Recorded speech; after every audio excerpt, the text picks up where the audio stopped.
kesimpulannya itu harus dalam bentuk apa? Implikasi. Nah, bagaimana kalau misalnya bentuknya tidak implikasi? Harus diapakan?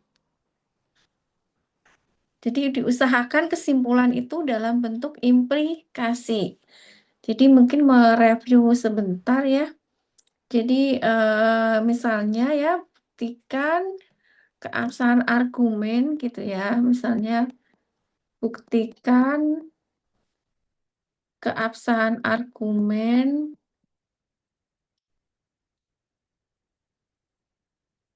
dengan aturan CP ya. Ya, misalnya di sini ada suatu argumen gitu ya, pernyataan satu itu misalnya begini,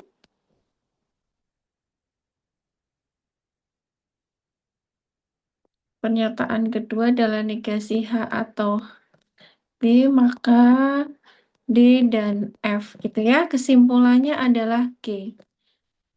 Nah, kalau kesimpulannya seperti ini ya, ini kan belum implikasi ya, padahal di sini aturannya dengan aturan CP, maka bagaimana penyelesaiannya? Ada yang sudah membaca atau mereview kemarin? Kan ini kesimpulannya belum dalam bentuk implikasi kan ya? Nah, berarti bagaimana supaya atau kita mengusahakan ya kesimpulannya itu dalam bentuk implikasi. Ada yang masih ingat aturan penggantian tautologi apa? Aturan penggantian tautologi. Tautologi kemarin apa?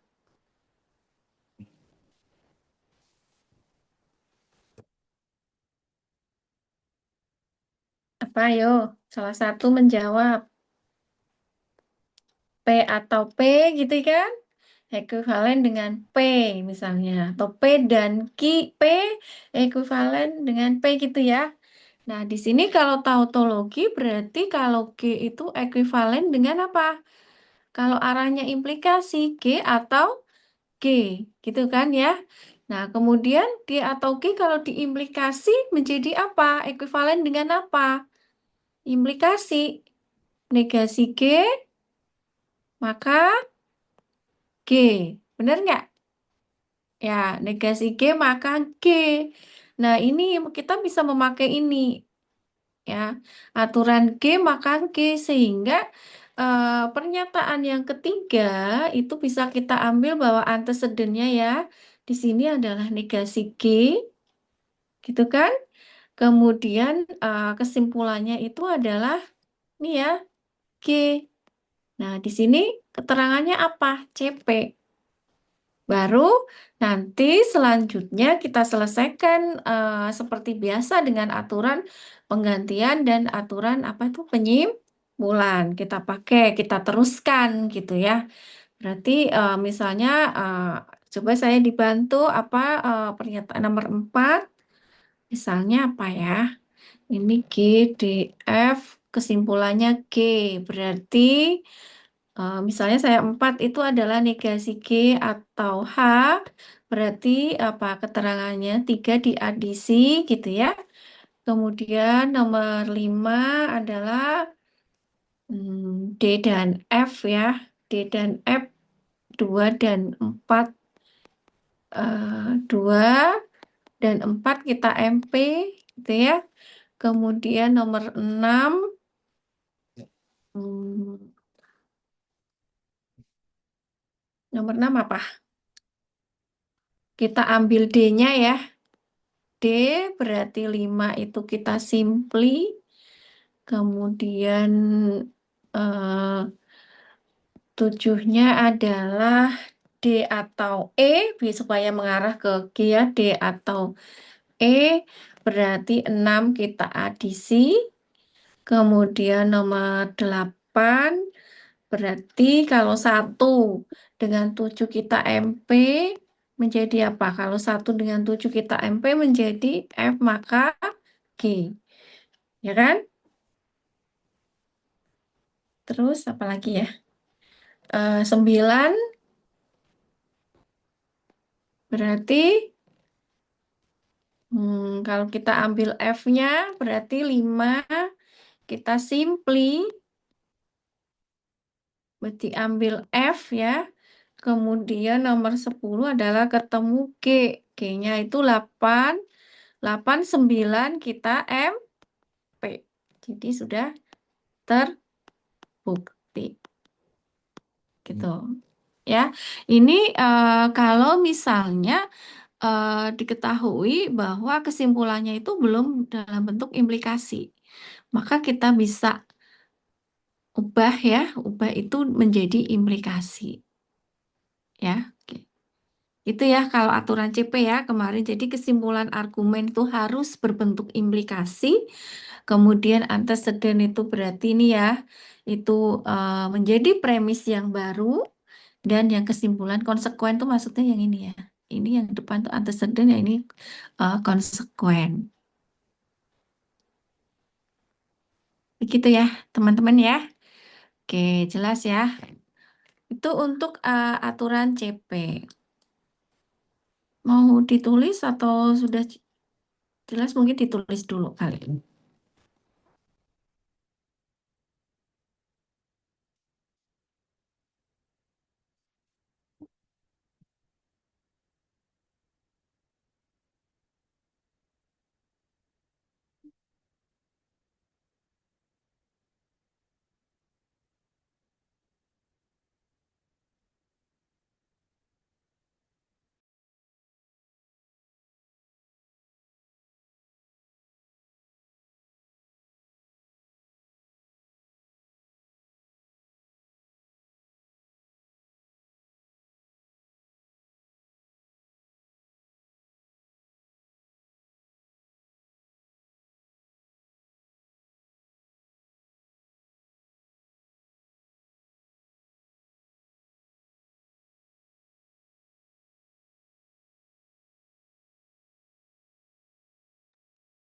Ini masuk semua ya. Total mahasiswa berapa ya? 40 ya, Mbak PC ya. Ini kelas B. 42, Bu. Oh, 42. Oke.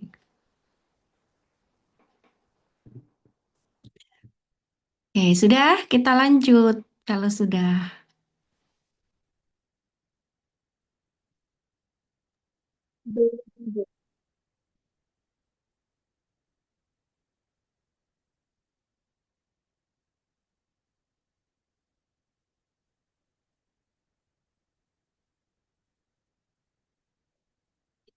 Kalau sudah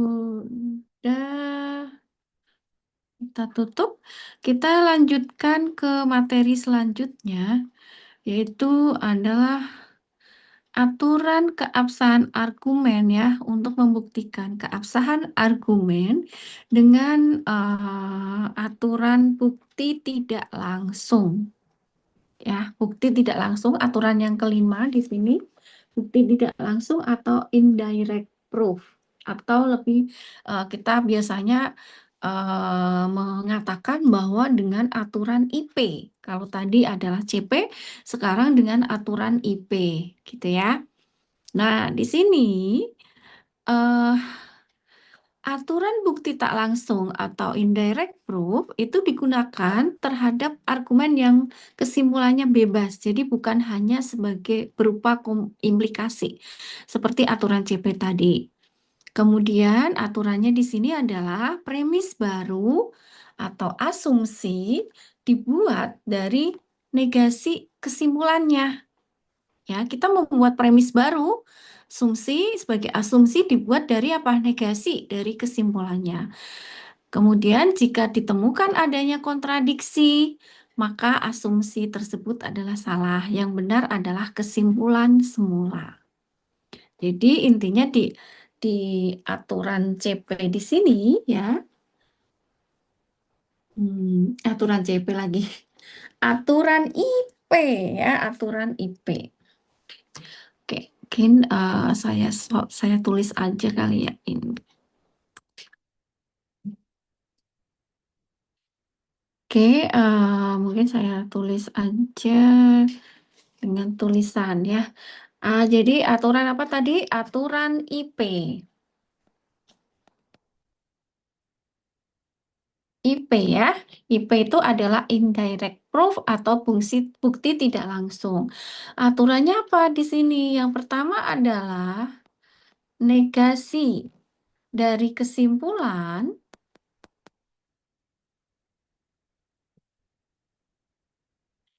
argumen ya, kesimpulan argumen itu dianggap sebagai premis baru.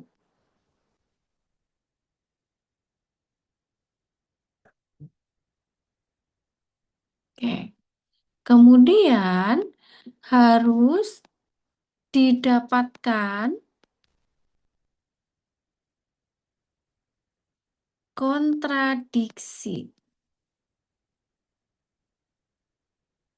dalam proses pembuktian.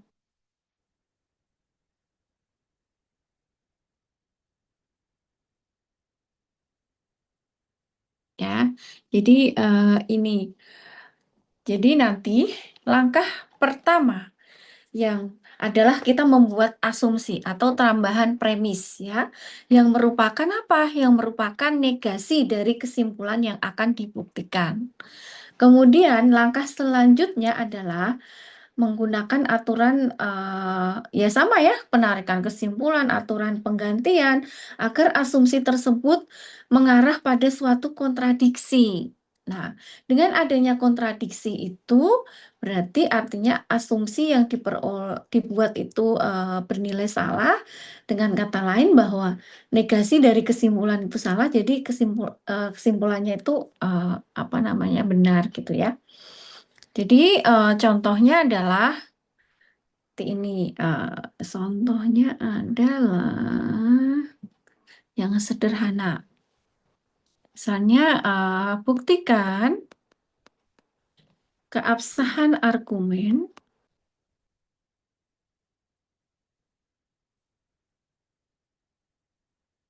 dengan aturan IP.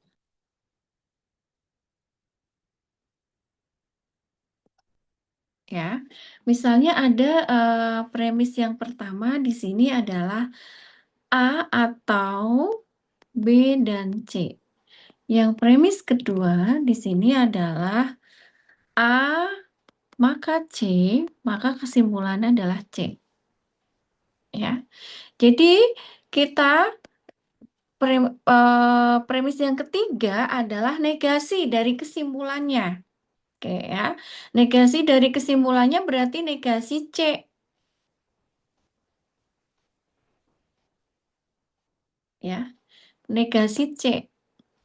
Ya, kesimpulannya di sini adalah kesimpulannya masih sama ya, kesimpulannya di sini C. Nah, negasi C, nah di sini adalah IP.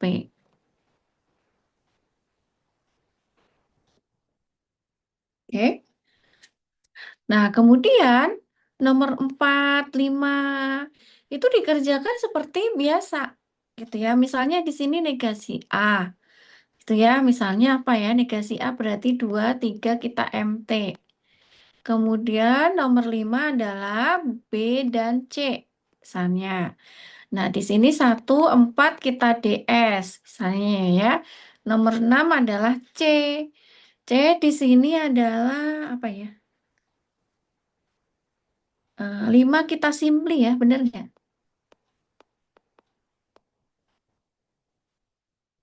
Ya. Nah, di sini kan sudah ketemu ya apa namanya kesimpulannya C, tapi belum memperoleh suatu kontradiksi ya. Jadi harus ditemukan suatu kontradiksi. Berarti nomor C adalah C dan negasi C ya.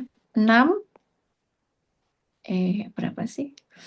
6 3 kita konjungsi.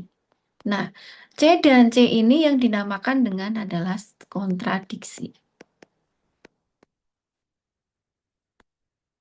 Ya, baru ini jadi baru yang dikatakan bahwa ini itu terbukti dengan apa namanya aturan IP. Nah, kebalikannya bagaimana Bu kalau misalnya eh, belum sampai kesimpulan akhir, di tengah perjalanan pembuktian ternyata sudah ketemu suatu kontradiksi. Berarti apa namanya itu sudah diperbolehkan, ya, sudah diperbolehkan. Artinya itu terbukti gitu ya, walaupun mungkin tanpa kita harus meneruskan pembuktian itu sampai ke kesimpulan akhir.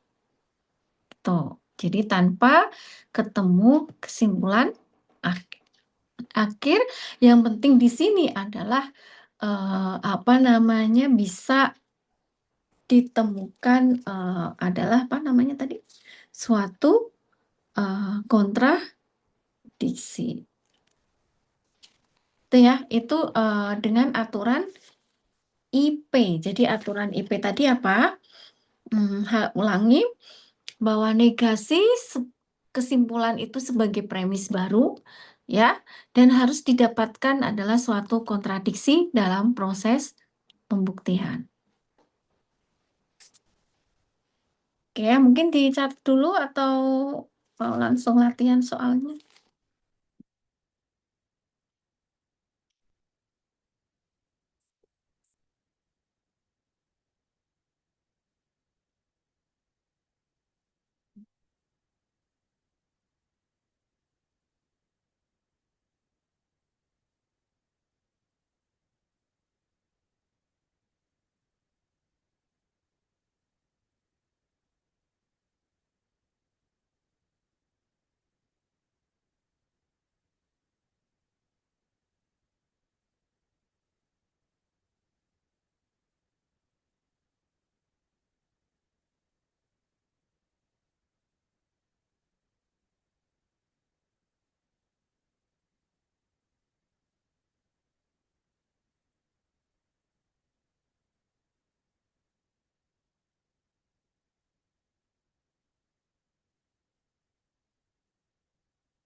Oke, sudah ya.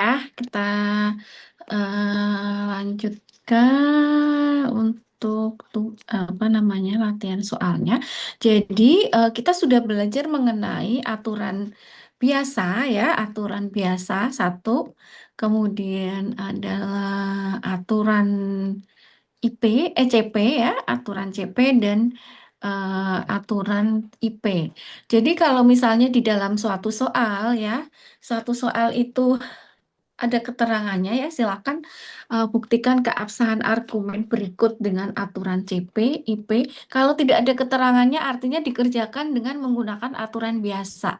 Aturan biasa itu, ini ada yang coret-coret ya. Aturan biasa itu adalah apa namanya aturan yang kemarin aturan penyimpulan dan penggantian, gitu ya. Kalau tidak ada keterangannya. Kecuali ada keterangannya, silakan kerjakan aturan keabsahan argumen ini dengan aturan CP, dengan aturan IP. Nah, ada keterangannya gitu ya. Oke, kita coba misalnya di sini buktikan keabsahan argumen ya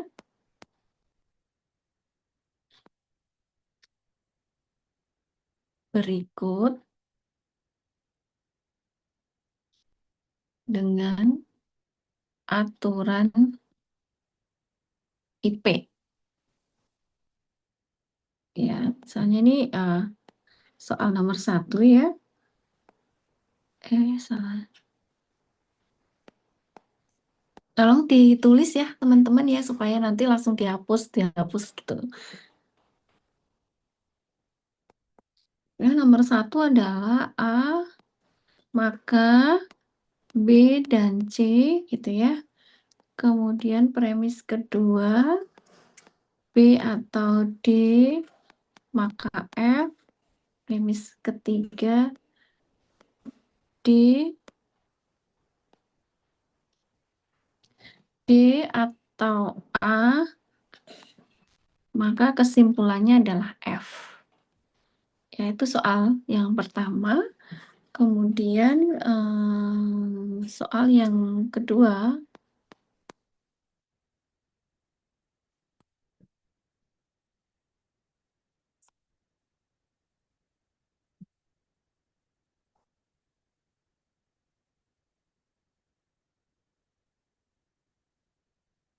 sama. Biasanya kadang ada satu soal gitu ya. Misalnya saya minta nomor satu ini tolong dikerjakan dengan aturan CP, IP biasa. Jadi bisa dengan tiga aturan itu dalam satu soal. Ya.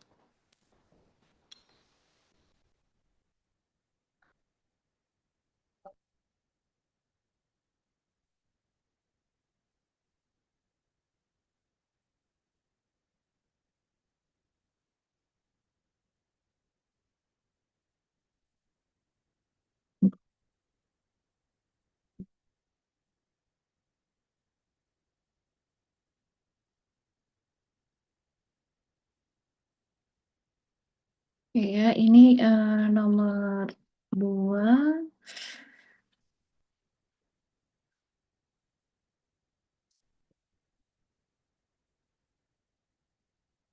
Ya, sementara dua soal dulu. Silakan nanti dikerjakan ya.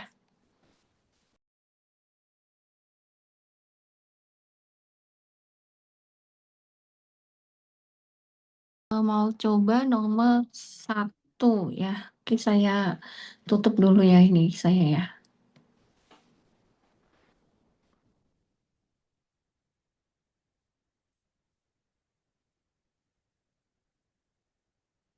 Oke, silakan Vika.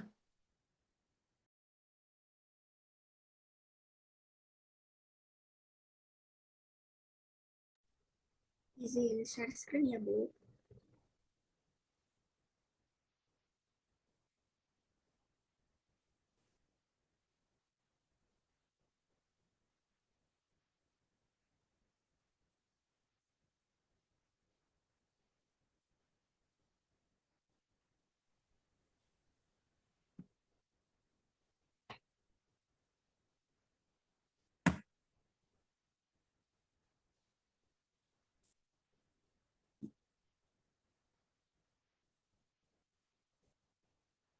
Jadi, soal yang pertama, buktikan keabsahan argumen berikut dengan aturan IP.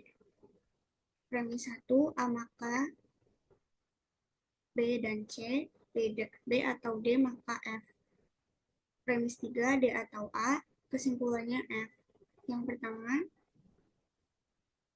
premis 3-nya di P dulu jadi negasi F. Terus premis 2 sama 4 di MP menghasilkan negasi B atau D. Terus ke premis 5-nya itu DM menghasilkan konklusi negasi B dan negasi D. Terus premis 6 disimplikasi, mau ambil yang negasi D-nya, ambil salah satu. Lalu yang A, premis 3 sama 7 ini di DS, B dan C, ini dari premis 4 dan 8 di MP, premis 10, konklusi B dari 9 disimplikasi, salah satunya saya ambil yang B. Terus premis 11, konklusi negasi B, ini yang premis 6 disimplikasi, saya ambil yang negasi B. Terus yang premis 12 B dan negasi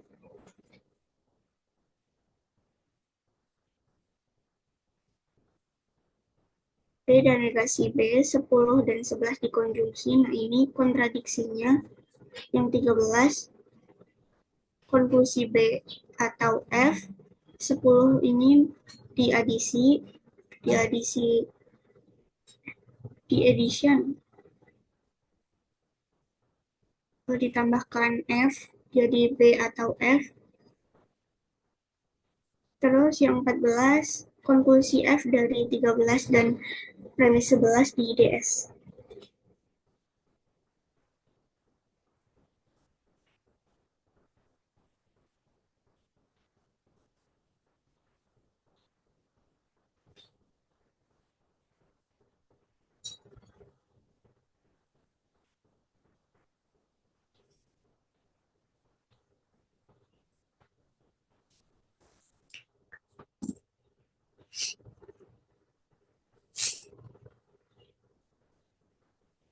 Ya, terima kasih Vika ya. Jadi ini mungkin di bagian kesimpulan F-nya kecil ya Vika ya, untuk revisinya.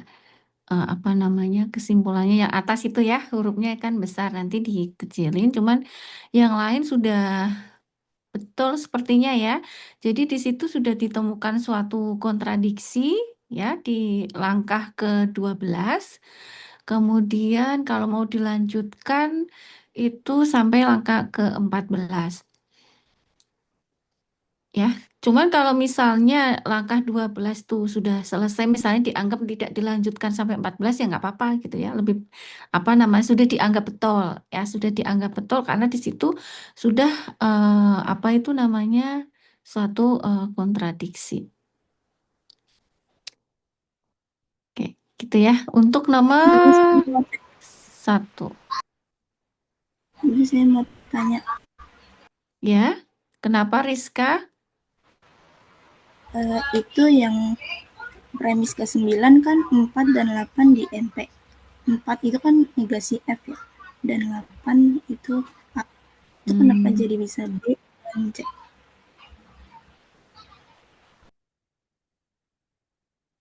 ya mungkin salah angka sepertinya ya. Langkah keberapa? Rizka ke-9 ya? Iya, 4, langkah ke-9.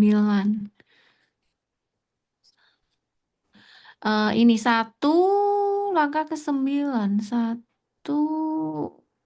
Satu dengan 8 ya. 1 dengan 8 di MP. Ya, betul kan ya? Nulis angkanya mungkin nanti diperbaiki. Ya, 1 8 di MP. Betul nggak? 1 8 di MP hasilnya B dan C ya? Oke, iya Bu. ya. Oke, jadi terima kasih koreksinya Rizka. Jadi per langkah-langkah itu memang harus tepat ya. Maksudnya di dalam memberikan alasan kadang-kadang memang niatnya itu mau menulis angka satu gitu ya, tapi nggak tahu kenapa kadang-kadang jadi empat gitu ya. Memang cuman setelah mengerjakan nanti coba dilihat-lihat lagi gitu ya, supaya nggak salah ya. Uh, Vika dan teman-temannya cuman sudah tepat untuk alurnya. Ya, jadi negasi dari itu sebagai premis baru dan ditemukan suatu kontradiksi. Ya, oke, terima kasih Vika. Nomor dua, siapa yang mau mencoba?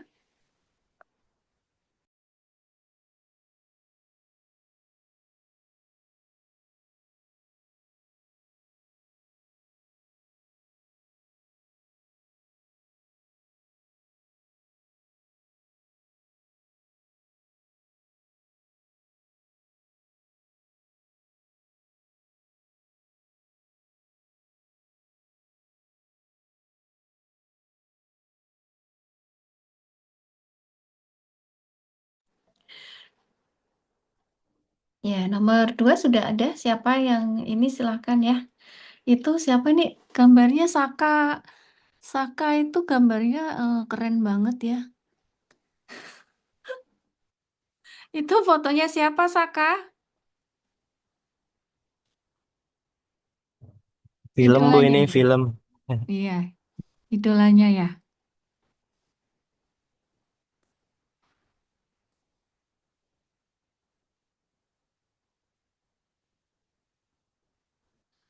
Ayo, satu lagi silakan nanti langsung share screen dulu ya. Saya izin ke belakang sebentar. Langsung share screen pekerjaannya nomor dua.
Apakah sudah terlihat? Ya, sudah terlihat. Maaf, ini banyak coret-coretan karena ini sebetulnya mau coret-coret dulu. Cuman kalau saya iniin ke catatan agak lama lagi. Baik, di sini eh, saya di sini menggunakan addition ya, tapi additionnya yang eh, apakah boleh ya Bu? Saya pakai addition kalau sudah ada pernyataan yang seperti itu Bu. Yang 3 sama 4 Bu.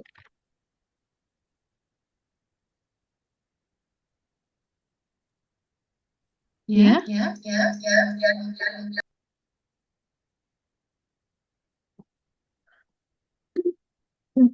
Maksudnya gimana Mario? Maksudnya pernyataan tiga kan negasi G ya. Di situ dua IP. Terus langsung dipakai maksudnya nggak masalah kan? Langsung tiga diadisi maksudnya begitu. Yap, iya Ibu. Saya Ya. timbulin hak, tapi hak sudah ada Mm-mm. di premis 2 Ibu. Mm-mm. Terus? Baik, lalu di nomor 5 saya Di nomor 5 saya MP, apa maaf ini ya 2 sama 4 saya MP, jadi dapat D, D dan F, lalu 6 itu D, itu diambil dari itu simnya 5 ya, itu diambil dari D, lalu 7 itu 7 D ditambahkan E agar bisa kita eh, MP dengan 7 sama satu, lalu 8 dan 9 di MP, jadi dapat G, lalu karena G-nya sudah ada G negasi dan G yang benar, jadi ada kontradiksi. Jadi itu hasilnya, Ibu. Hmm. Apa jawaban saya sudah benar atau ada yang dikoreksi ya, Bu? Terima kasih. Oke, langkah ke 8 itu apa? F maka G, mungkin F-nya nanti diganti yang huruf kecil ya Mario ya.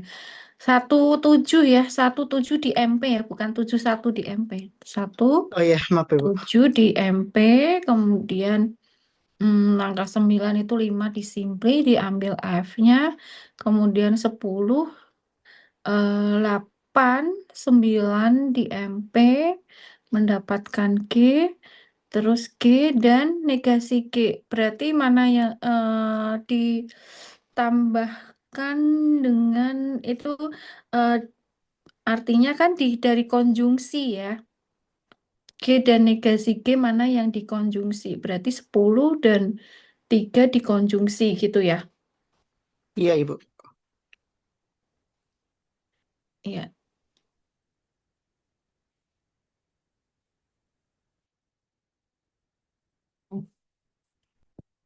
Iya, oke.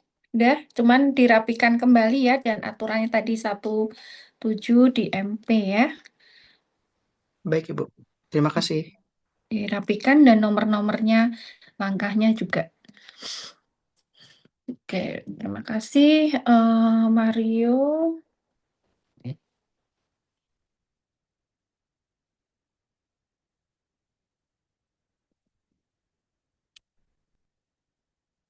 Oke, sekarang apa namanya soal berikutnya?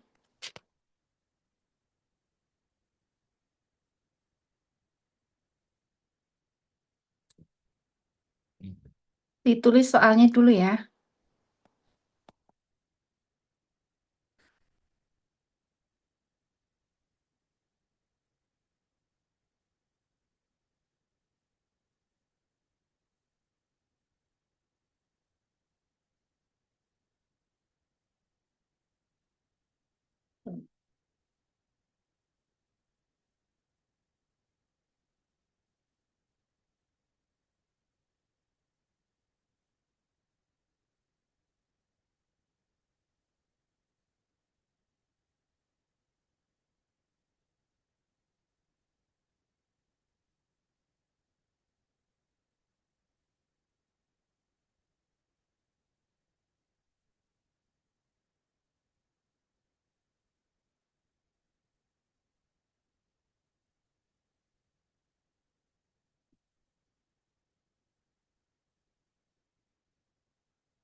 Ya, di sini ada dua soal ya. Nanti tolong dikerjakan masing-masing ya. Di kertasnya masing-masing. Nanti dikumpulkan ya hasil pekerjaannya. Kalau Bu Maryam itu pakai apa? Di Google Classroom ya, Mbak? PJ ya? Iya benar Ibu. Oke. Atau mungkin saya di drive aja mungkin ya. Nanti PJ-nya mengumpulkan di drive ya. Apa namanya untuk hasil pengerjaannya ya. Baik Ibu. Oke, jadi ini nanti dilanjutkan ya, dikerjakan masing-masing. Mau diskusi juga silakan. Nanti dikumpulkan apa namanya di drive ya hasil pengerjaannya. Untuk deadline-nya kapan ya Bu? Deadline-nya sekarang bisa nggak? Kira-kira bisa nggak ya sekarang ya? Ap- Ya nanti kalau bisa sih sekarang ya. Habis ini kita dilanjutkan untuk tugas pengerjaan tugasnya ya. Sampai kan kita sampai 9.40 ya. 9.40 kan selesai apa namanya perkuliahannya ya.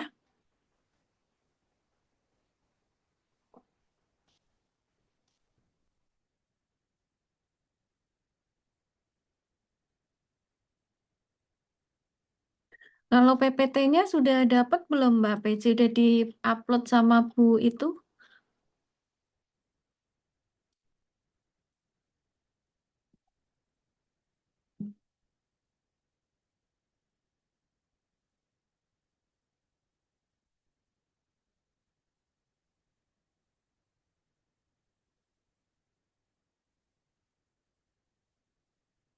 Hmm.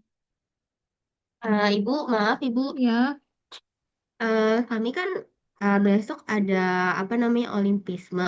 Jadi kami ada mhm. prepare terus juga ada tugas yang deadline-nya juga hari ini. Itu dimajuin sebenarnya dia hari Minggu. Cuman deadline-nya dimajuin hari ini, Bu. Apakah bisa membuat bisa ada keringanan, Ibu? Intinya diselesaikan dulu sampai jam perkuliahan selesai ya. Jam Hmm, perkuliahan selesai, apapun itu dikumpulkan aja. Cuma dapat satu nomor ya silahkan dikumpulkan aja ya. Gitu. baik Ibu. Terima kasih Ibu.